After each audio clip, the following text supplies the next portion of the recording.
Hello, good morning po. For today's video, samahan nyo kung magluto ng ginataang biya. Sa Kapampangan, biya. Doon sa Tagalog, hindi ko po alam kung anong tawag sa mga istang to. Basta po yung mga maliliit na dalag, yun. Tapos, pinalot ko po sila ng pechay.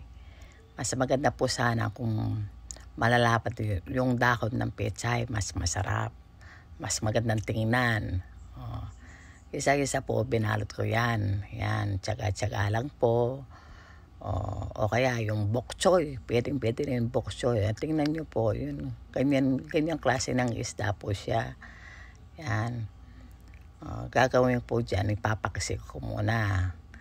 Inuna ko nung ginagay yung luya, tapos yung naglagay nga pala akong isang putol ng bangus, kasi hindi ko po ganong kinakain yung biya. Tapos naglagay ng sili, pamintang durog, pamintang buo, at saka important dyan is yung suka. Pasensya na po, pinipilit kong magtagalog para sa inyong lahat. Ganyan ko kayo kamahal, mga kananay, mga friend. Tapos yung kumukulo-kulo na, nakalimutan ko pong lagyan ng asin, kaya yan, hinabol ko yung asin. Pahabol, yan. Wisik-wisik, ganyan. Tapos, papabayaan ko lang ma-reduce yung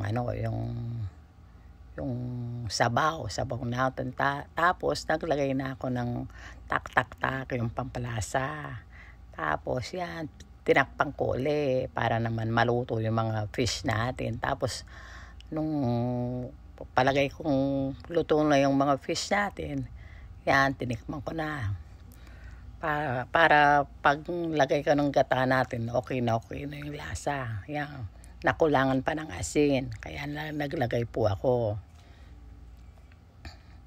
Napakasarap ng piyang ito, ng gatang ito. Tapos naglagay na akong gata, tatlong gata po yun. Namamaos po ako, pasensya na po.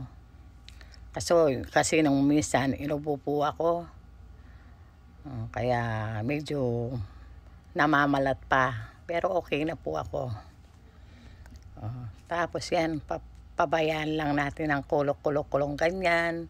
Tapos baliktar natin yan, kung mababaliktad natin, baliktarin natin. Kaya lang sa lagay na yan, hindi na, kasi ano na bang tawag sa Tagalog nun, makakudurog-durog na yung natin, yung fish natin.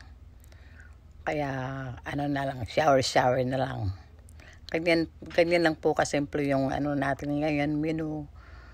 Sana nag-enjoy po kayo sa panonood. Thank you for watching.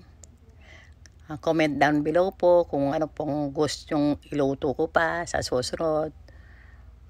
Thank you for watching. God bless. Babush.